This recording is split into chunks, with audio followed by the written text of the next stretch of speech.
Assalamualaikum warahmatullahi wabarakatuh. Perkenalkan, saya Bita Pargazen, dosen S1 Teknik Informatika, Fakultas Informatika, Institut Teknologi Telkom, Purwokerto. Pada kesempatan kali ini, saya akan menjelaskan salah satu mata kuliah yang saya ampu, yaitu e-commerce. Sebagai bukti unjuk kerja Tridharma Perguruan Tinggi untuk sertifikasi dosen, khususnya di bidang pengajaran. Mata kuliah e-commerce merupakan mata kuliah pilihan yang diberikan pada semester genap di program studi S1 Teknik Informatika untuk mahasiswa semester 5 dengan bobot 3 SKS.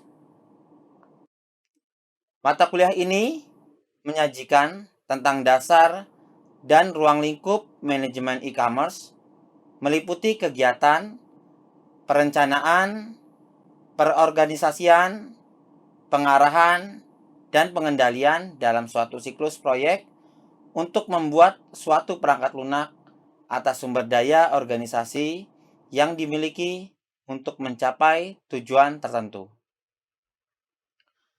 Adapun capaian pembelajaran mata kuliah ini yaitu CPMK 1. Mahasiswa mampu membuat rencana bisnis pada e-commerce untuk e-bisnis. CPMK 2, mahasiswa mampu mengimplementasikan arsitektur dan infrastruktur pada e-commerce. CPMK 3, mahasiswa mampu melakukan perencanaan e-marketing, dan yang terakhir yaitu CPMK 4, mahasiswa mampu membuat dan mengembangkan aplikasi e-commerce. Dalam penyampaian pembelajaran mata kuliah e-commerce, saya menggunakan metode DIA, yaitu Delivery, Interaction, and Assessment. Delivery, saya menyampaikan materi kepada mahasiswa dengan tatap muka secara langsung di kelas dengan menggunakan LMS pada Institut Teknologi Telkom Purwokerto. Interaction merupakan model pendekatan interaksi yang diharapkan dapat mengetahui karakter, keaktifan, dan pemahaman mahasiswa terhadap materi yang saya berikan.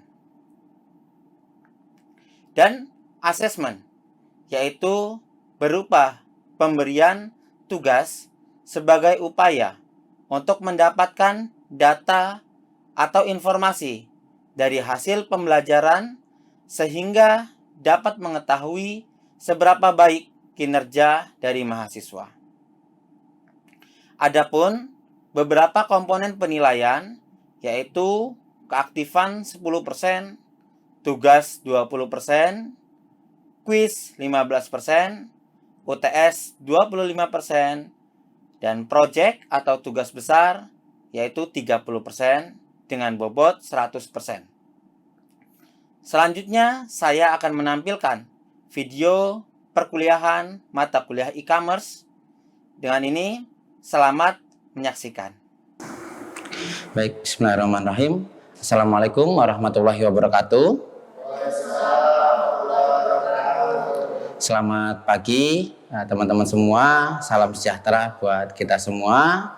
Terima kasih teman-teman semua sudah hadir di perkuliahan e-commerce pada pagi hari ini.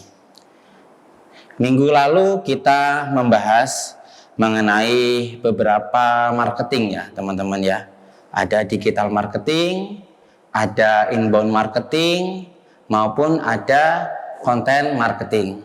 Hal ini menjadi relevansi untuk lanjutan di pertemuan hari ini, yaitu pengenalan algoritma a priori pada e-commerce. Nah, saya mau tanya nih kepada rekan-rekan mahasiswa di sini, apa itu digital marketing, apa itu konten marketing, dan apa itu inbound marketing? Ada yang bisa menjawab? Oh iya, Kalau digital marketing itu adalah kegiatan pemasaran kita yang menggunakan berbagai media, misalnya website, blog, dan lain-lain. Lalu yang kedua untuk inbound marketing itu adalah kegiatan pemasaran yang melibatkan keaktifan dari konsumen dalam mencari informasi. Lalu yang ketiga, kalau konten marketing itu kegiatan untuk mengelola konten yang ditujukan untuk pemasaran, meningkatkan daya beli dari konsumen. Oke, baik. Terima kasih atas jawabannya. Oke, bagus ya. Jadi pengertian digital marketing, inbound marketing, dan content marketing itu adalah saling sangkut paut ya. Jadi untuk meningkatkan ya daya jual beli pada sebuah e-commerce gitu. Jadi untuk meningkatkan tingkat kepercayaan masyarakat di situ. Nah, kalau memang barang atau produknya sudah banyak dibeli, nah tentu kita juga membutuhkan sebuah algoritma untuk mensortir perbelanjaan atau produk di mana produk itu terlaris ya, yang banyak dibeli atau memang yang jarang dibeli. Nah, oleh karena itu kita membutuhkan sebuah algoritma a priori di sini. Nah, untuk mata kuliah di sini ya kita ada beberapa outline ya, ada pengertian algoritma a priori, ya, mengapa algoritma a priori itu dibutuhkan, analisis algoritma a priori, dan contoh algoritma a priori pada sebuah e-commerce. Nah, untuk latar belakang itu ya, jadi di algoritma a priori itu yaitu salah satu dari banyaknya algoritma ya yang menggunakan data mining gitu di sini ya. Jadi dia menggunakan frequency item ya, associate role, dan basis data ya untuk menghasilkan sebuah identifikasi item ya, dan untuk mengkombinasikan kumpulan besar syarat item ya, dimana biasanya kalau dalam sebuah produk ya yang beli itu kan ada banyak tuh. Nah, teman-teman kalau lihat di toko swalayan itu ribuan ya yang beli, jadi kan kita untuk mensortirnya itu butuh sebuah algoritma. Nah, algoritma a priori ini cukup dibutuhkan dalam melakukan teknik frequency item dan associate role di sini ya. Associate role itu apa? Yaitu teknik ya yang digunakan untuk mengungkapkan keterkaitan suatu item dengan item yang lainnya gitu ya. Jadi untuk menentukan associate role itu dibutuhkan sebuah algoritma a priori.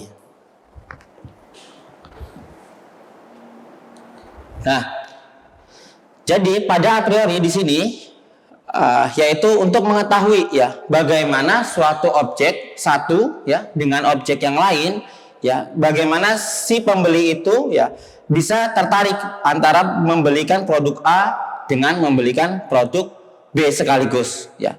Gitu. Seperti contoh pada ilustrasi di sini yaitu ya sebuah swalayan database ya. Dia membeli sebuah barang ya di tokonya, dia menggunakan algoritma a priori ini gitu untuk menghubungkan pola-pola ya barang yang dijual gitu, menentukan pola-pola mana produk yang sering dibeli oleh customer di sini gitu ya. Jadi untuk membuat ketertarikan ya antara customer itu untuk membeli produk yang dia beli itu, dan untuk menambah stok produk atau stok barang yang ada pada toko itu ya. Jadi untuk meminimalisir kekurangan produk-produk yang ada di stok toko swalayan tersebut. Seperti itu. Nah, mengapa algoritma a priori dibutuhkan? Ya. Jadi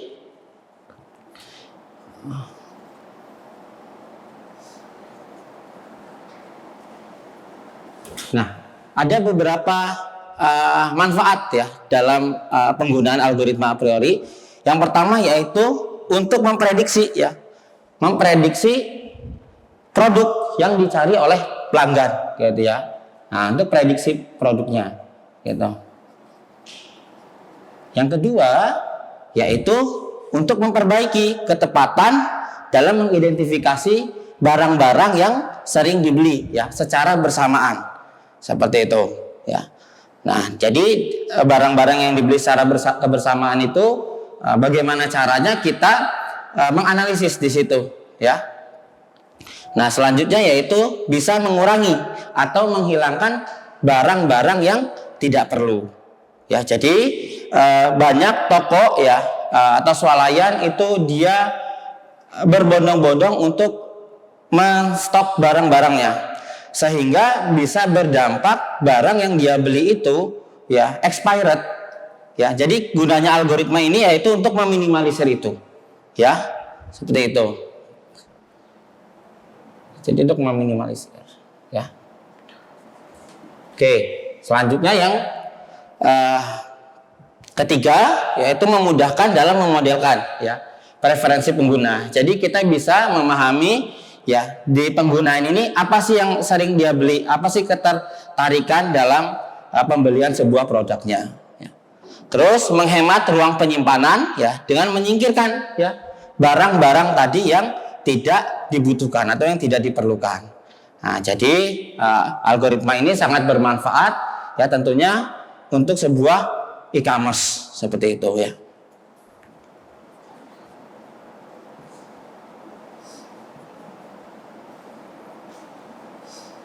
Nah, jadi empat ini bisa berguna nantinya dalam sebuah e-commerce, dalam sebuah swalayan.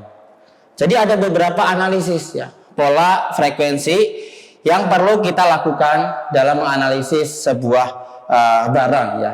Nah, jadi kalau kita berpikir produk gitu ya, teman-teman mungkin bisa lihat di produk-produk seperti di mall gitu ya, di retail itu sangat banyak sekali ya, ribuan produk ya. Jadi kita menggunakan beberapa analisis di sini ya. Jadi untuk melakukan kombinasi antar item ya membutuhkan syarat minimum ya supportnya di sini. Nah, jadi support A ya dengan rumus ya sigma transaksi mengandung A ya per sigma transaksi dikali 100% ya. Nah, untuk support ya dari dua item ya digunakan rumus ya support A B ya sama dengan P ya A irisan B ya. Selanjutnya sigma transaksi mengandung A dan B per sigma transaksi dikali 100%. Nah, ini dia menentukan nilai supportnya ya dari dua item. Nah, selanjutnya apabila ya support A dan B diperoleh dari pembagian ya jumlah transaksi yang mengandung A dan B ya. Jadi total transaksinya itu dikalikan 100%. Nah, sedangkan untuk mencari minimum confidence-nya dia dengan rumus ya confidence A ya ke B ya P A B sama dengan sigma transaksi mengandung A dan B per sigma transaksi dikali 100%. Nah, ini untuk menentukan nilai kepastian ya confidence A B ya untuk dibagi dengan jumlah transaksi yang mengandung nilai A dan B-nya. Seperti itu. Ya. Jadi semua dikali dengan 100%. Itu. Nah, ini adalah contoh dari algoritma a priori ya. Kita contohkan transaksi ID. Transaksi ID itu dia ada ID 1 2 3 4. 1 2 3 4. Nah, jadi dalam itemnya ya dia di transaksi ID yang pertama dia membeli sebuah produk 1 gitu ya, produk 1, produk 3 dan produk 4. Kita asumsikan 1 itu dia membeli sebuah baju gitu ya. Nah, 2 itu katakanlah sepatu, 3 itu adalah celana, 4 sendal, dan 5 itu adalah topi ya. Nah, kita analogikan seperti ini ya. Jadi transaksi ID yang pertama dia membeli baju, celana, dan sendal. Transaksi yang kedua dia membeli sepatu, katakanlah ya, sepatu, celana, dan topi ya. Transaksi yang ketiga dia membeli baju, sepatu, celana, celana dan topi. Transaksi yang keempat yaitu membeli sepatu dan membeli topi. Nah, seperti itu. Nah, lalu kita lakukan item setnya di sini ya. Nah, support di sini ya satu di sini terhitung 2 dia mengikuti dari item yang ada di sini ya. Nah, dia item 1 berarti ada 2, artinya 2 transaksi yang membeli sebuah baju. Gitu ya. Nah, transaksi yang kedua yaitu ada 3 di sini ya. Jadi 3 1 2 3. Nah, jadi dalam 3 transaksi itu ada yang membeli sepatu ya.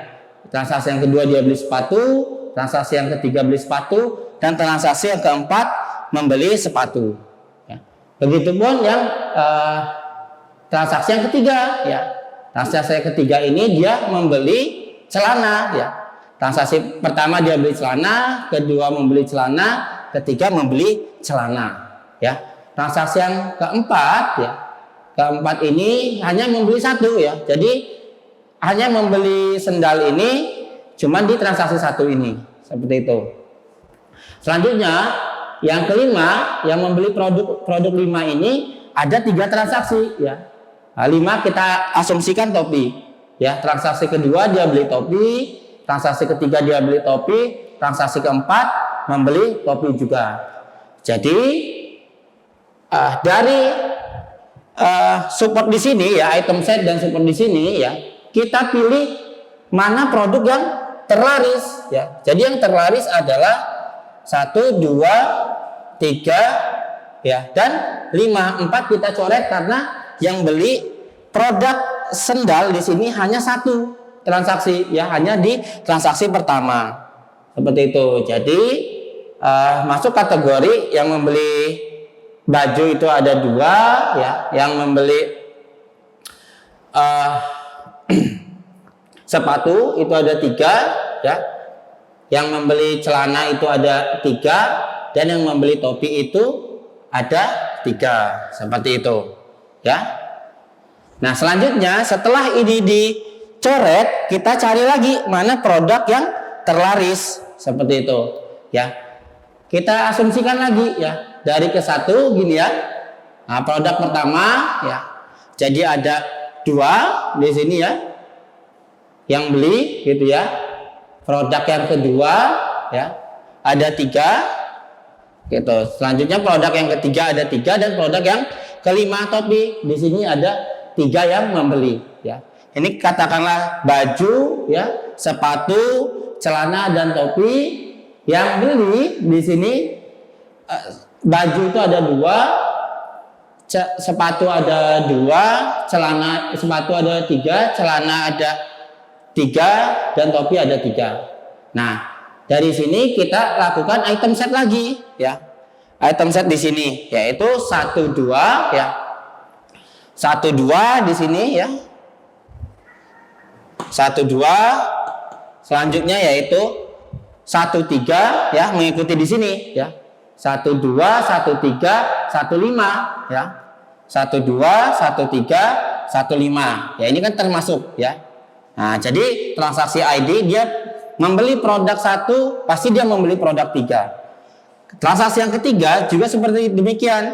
Dia membeli produk 1 juga membeli produk 3. Namun di sini dia ada tambahan, membeli produk 2 dan membeli produk yang kelima. Seperti itu. Begitupun yang ini ya. Dia yang kedua, dia beli 3 ya. Transaksi yang kedua dia 23, ini 23 dan 25. Seperti ini. 23, 23 dan 25. Seperti itu ya. Dan 35 ya. 35 di sini ya. Dia transaksi yang ketiga, beli produk yang ketiga dan beli produk yang kelima. Seperti itu. Nah, kita cari lagi mana produk yang terlaris lagi. Seperti itu. Nah, jadi yang terlaris di sini otomatis ini kita coret ya. Karena ini tidak termasuk prioritas ya. Karena ketika dia membeli 1 2 juga sudah habis, 1 5 juga sudah habis karena minimum dia di sini. Nah, jadi kita masuk kategori yang mana lagi produk yang terlarisnya di sini ya. Ketika dia membeli 1 3, ternyata ada 2 transaksi, 1 3 2 transaksi ya. 2 3 2 transaksi, 25 juga ada 3 transaksi ya. 25 25 25 ada 3 transaksi. 35 di sini juga ada 2 transaksi. Seperti itu ya. Nah, kita lakukan lagi ya di sini. Nah, mana lagi item setnya dari sini gitu ya. Nah, ternyata yang terlaris di sini ya ada tadi 1 3 ya. 1 3 ya 2 2 3 2 2 5 3 3 5 2 ya. Nah, dari sini ya, mana produk yang kira-kira tidak menjadi prioritas? Nah, ternyata 1 ini tidak menjadi prioritas di sini, gitu ya. Karena memang dia masih kalah dengan pembelian dari produk-produk yang 2 3 ini, 2 3 5. Nah, jadi kita kerucutkan lagi ya. Dari analogi tadi ya, asumsi tadi, ternyata item set terlaris yaitu pembelian dari produk 2 3 dan 5. Seperti ini, 2 3 5 yaitu pembeli sepatu, celana maupun topi. Ya, ini adalah perhitungan dari algoritma a priori, teman-teman ya. Oke, selanjutnya nanti ada latihan ya, teman-teman. Setelah ini, namun dari apa yang Bapak jelaskan tadi, apakah teman-teman di sini ada yang ingin bertanya? Silakan, teman-teman. Ada yang ingin bertanya? Oh iya. Tadi Bapak udah jelasin. Kira-kira kalau misalkan dilihat dari sisi kelemahannya apa ya? Dari sisi kelemahan algoritma ini. Oke, baik. Terima kasih. Jawabannya teman-teman ada yang bisa enggak? Ya, jadi ada pertanyaan dari saudara Muhammad ya, bertanya apa sih kelemahan dari algoritma a priori ini? Ada yang bisa menjawab? Siapa? Oh iya. Kalau berdasarkan dari kelemahan, karena dari a priori ini dia ada keterbatasan untuk memindahi sebuah atribut itemnya, jadi dalam sisi komputasi itu membutuhkan waktu yang lama juga. Karena untuk memindahi dari item set itu juga transaksinya itu jadi sangat besar sehingga kurang efisien atau tidak efisien dalam sisi waktu saat kita melakukan komputasinya. Jadi seperti itu, Pak. Oke, baik. Terima kasih atas jawabannya. Oke, betul ya. Dari jawaban tadi ya, memang untuk algoritma a priori ini membutuhkan waktu ya ketika kita melakukan frequency itemnya ya, melakukan item setnya apabila data itu sangat banyak sekali, puluhan ribu atau ratusan ribu data ya. Nah, untuk peluang untuk opsional di sininya itu dia membutuhkan analisis lebih mendalam lagi. Namun kalau data itu masih ribuan, itu masih bisa kita lakukan analisa seperti ini. Tapi kalau sudah ratusan ribu atau sudah jutaan, algoritma ini butuh analisa mendalam lagi, yaitu butuh tambahan dari algoritma lainnya, yaitu untuk menganalisis di mana produk yang terlaris di sini. Seperti itu ya. Oke, selanjutnya ada latihan, teman-teman. Untuk tugas ya, tugas dikumpul minggu depan. Nah, ini ada beberapa latihan ya, ada transaksi ID ya 1 2 3 4 dan ini ada produk smartphone yang dibeli. Kita asumsikan kita di sini yaitu menjual sebuah produk smartphone ya. Nah, untuk dikumpulkan ya tugasnya yaitu minggu depan di LMS masing-masing teman-teman ya. Sampai sini sudah cukup? Ada yang mau ditanyakan? Boleh? Cukup, Pak. Cukup ya. Oke, kalau sudah tidak ada pertanyaan lagi, saya cukupkan. Terima kasih teman-teman semua sudah mendengarkan ya, dan sudah menjawab maupun bertanya. Mudah-mudahan materi hari ini bisa bermanfaat di kemudian hari. Saya akhiri. Wabillahi taufiq wal hidayah. Wassalamualaikum warahmatullahi wabarakatuh. Waalaikumsalam warahmatullahi wabarakatuh.